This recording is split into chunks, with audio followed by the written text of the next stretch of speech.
آئیے اب سنتے ہیں نبی صلی اللہ علیہ وسلم کی دوسری صاحبزادی سیدہ رقیہ رضی اللہ عنہا کے حالات و واقعات۔ یہ سیدہ زینب سے چھوٹی ہیں، یہ بھی سیدہ خدیجہ رضی اللہ عنہا کے بطن سے پیدا ہوئیں۔ سیدہ زینب سے 3 برس بعد پیدا ہوئیں۔ ان کی پیدائش کے وقت نبی کریم صلی اللہ علیہ وسلم کی عمر مبارک قریباً 33 سال تھی، گویا یہ اعلان نبوت سے قریباً 7 سال پہلے پیدا ہوئیں۔ انہوں نے بھی نبی اکرم صلی اللہ علیہ وسلم کی نگرانی میں تربیت پائی۔ اپنی والدہ محترمہ سیدہ خدیجہ الکبریٰ رضی اللہ عنہا کے ساتھ ہی ایمان لے آئیں۔ اسلام سے پہلے رسول اللہ صلی اللہ علیہ وسلم نے ان کا نکاح اپنے چچا ابو لہب کے بیٹے عتبہ سے کر دیا تھا۔ رخصتی نہیں ہوئی تھی۔ پھر جب اسلام کا دور شروع ہوا، نبی کریم صلی اللہ علیہ وسلم پر وحی نازل ہونے لگی، توحید کی آیات اتری، کفر اور شرک کی برائی بیان ہوئی، یہاں تک کہ سورہ تبت یدا ابی لہب و تب ابو لہب کی مذمت میں نازل ہوئی۔ کفار کی دشمنی انتہا کو پہنچی تو ابو لہب غضبناک ہوا۔ اس نے اپنے بیٹے کو حکم دیا کہ محمد کی بیٹی کو طلاق دے دو، طلاق نہیں دو گے تو تم سے بات نہیں کروں گا۔ باپ کے کہنے پر اس نے رقیہ کو طلاق دے دی۔ یہ رشتہ صرف اسلام دشمنی کی بنیاد پر توڑ دیا گیا۔ صاحبزادی کا کوئی قصور نہیں تھا، صرف آپ کی اولاد ہونے کی بنا پر یہ اذیت پہنچائی گئی۔ یہ اور بات ہے کہ طلاق ان کے حق میں اعزاز تھا، غیبی مدد تھی کہ یہ پاک اور نیک صاحبزادی عتبہ کے ہاں نہ جا سکے۔ جب نبی صلی اللہ علیہ وسلم کی صاحبزادی کو ابو لہب کے بیٹے نے طلاق دے دی تو آپ نے اپنی بیٹی رقیہ رضی اللہ عنہا کا نکاح سیدنا عثمان بن عفان رضی اللہ عنہ کے ساتھ کر دیا۔ اس طرح سیدنا عثمان رضی اللہ عنہ رسول اللہ صلی اللہ علیہ وسلم کے داماد بنے۔ یہ ایک عظیم شرف تھا اور بہت بڑا اعزاز تھا۔ اللہ تعالی نے سیدہ رقیہ رضی اللہ عنہا کو حسن و جمال سے خوب نوازا تھا۔ قریش کی عورتیں ان پر رشک کرتی تھیں اور کہا کرتی تھیں کہ جو سب سے اچھا جوڑا دیکھا گیا ہے وہ رقیہ اور ان کے خاوند عثمان ہیں۔ اسلام کا ابتدائی دور تھا، مسلمانوں پر ظلم و ستم برپا تھا، مصیبتوں کے پہاڑ توڑے جا رہے تھے۔ ان حالات میں نبی اکرم صلی اللہ علیہ وسلم نے مسلمانوں کو مشورہ دیا کہ وہ حبشہ کی طرف ہجرت کر جائیں، یہ ان کے حق میں بہت بہتر رہے گا۔ حبشہ کا بادشاہ بہت نیک ہے، کسی پر ظلم نہیں کرتا، وہاں کسی قسم کی زیادتی نہیں کی جاتی، لوگ وہاں امن اور سکون سے رہتے ہیں۔ آپ کی ہدایت پر چند مسلمان حبشہ کی طرف ہجرت کے ارادے سے نکل پڑے۔ یہ اسلام میں پہلی ہجرت تھی۔ اللہ تعالی نے قرآن کریم میں مہاجرین کی فضیلت ان الفاظ میں بیان فرمائی ہے، والذین هاجروا فی اللہ من بعد ما ظلموا لنبوئنہم فی الدنیا حسنہ وَلَأَجْرُ الْآخِرَةِ أَكْبَرُ لَوْ كَانُوا يَعْلَمُونَ۔ مطلب یہ کہ جن لوگوں نے ستم رسیدہ ہونے کے بعد اللہ کے راستے میں ہجرت کی اور ترک وطن کیا، انہیں ہم دنیا میں اچھا ٹھکانہ دیں گے اور آخرت میں ان کے لیے بڑا اجر ہے۔ کاش کہ یہ لوگ اس سے واقف ہوتے۔ حبشہ کی طرف ہجرت کرنے والے پہلے مہاجر بھی اس فضیلت کے حقدار ہیں۔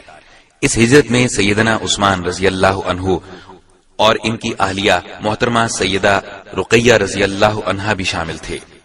اللہ کے راستے میں ہجرت کرنے والا یہ پہلا قافلہ نبوت کے 5ویں سال حبشہ کی طرف روانہ ہوا۔ ان ہجرت کرنے والوں کی خیریت ایک مدت تک معلوم نہ ہو سکی۔ نبی صلی اللہ علیہ وسلم اس سلسلے میں پریشان تھے۔ آخر قریش کی ایک عورت حبشہ سے مکہ پہنچی۔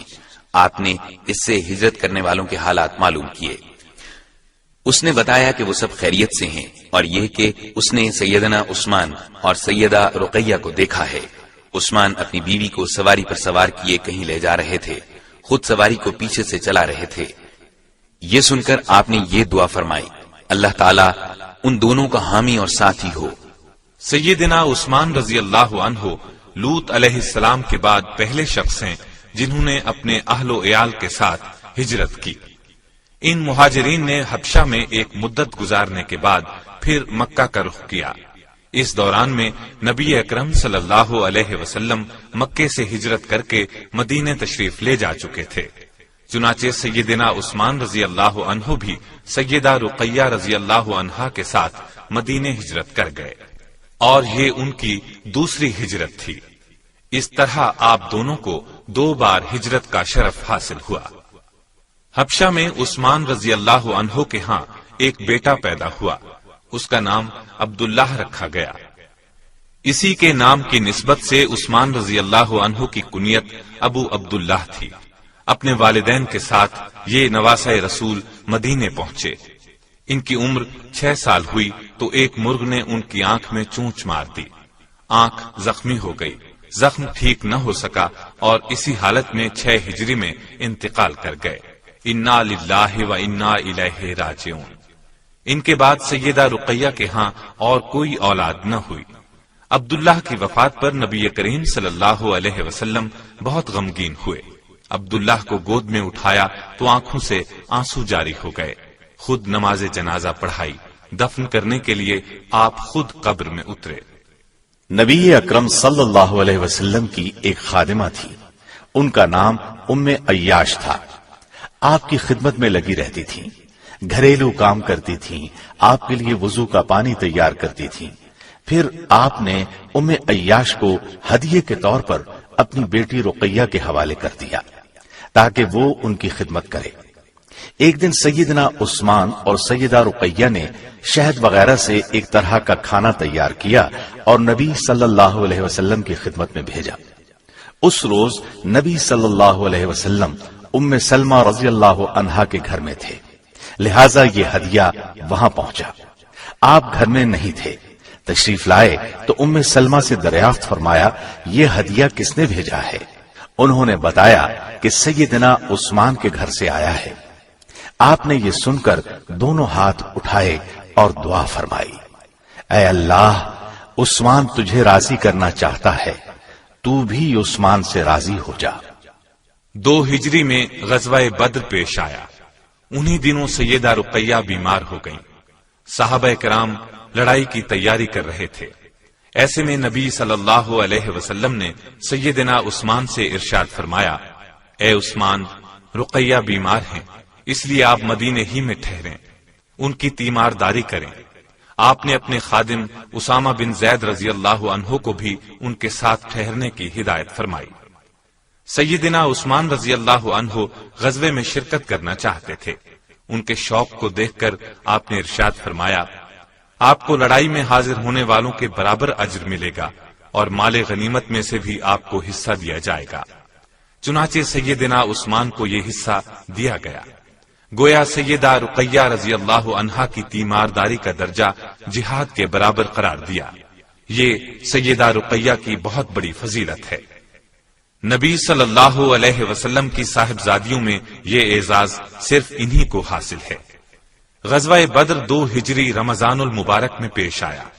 فتح کی خوشخبری لے کر جس وقت سیدنا زید بن حارثہ رضی اللہ عنہ مدینے پہنچے تو اس وقت سیدہ رقیہ کی تدفین ہو رہی تھی۔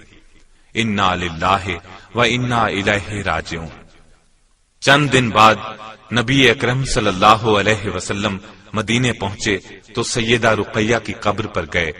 آپ ان کے جنازے میں غزوہ بدر کی وجہ سے شریک نہ ہو سکے تھے۔ سیدہ رقیہ سیدہ زینب سے 3 سال بعد پیدا ہوئی۔ نبی کریم صلی اللہ علیہ وسلم اور سیدہ خدیجہ رضی اللہ عنہا کی زیر نگرانی تربیت پائی اور جوان ہوئی۔ قریباً 21 سال عمر پائی۔ اللہ تعالی کی ان پر ہزارہا رحمتیں ہوں۔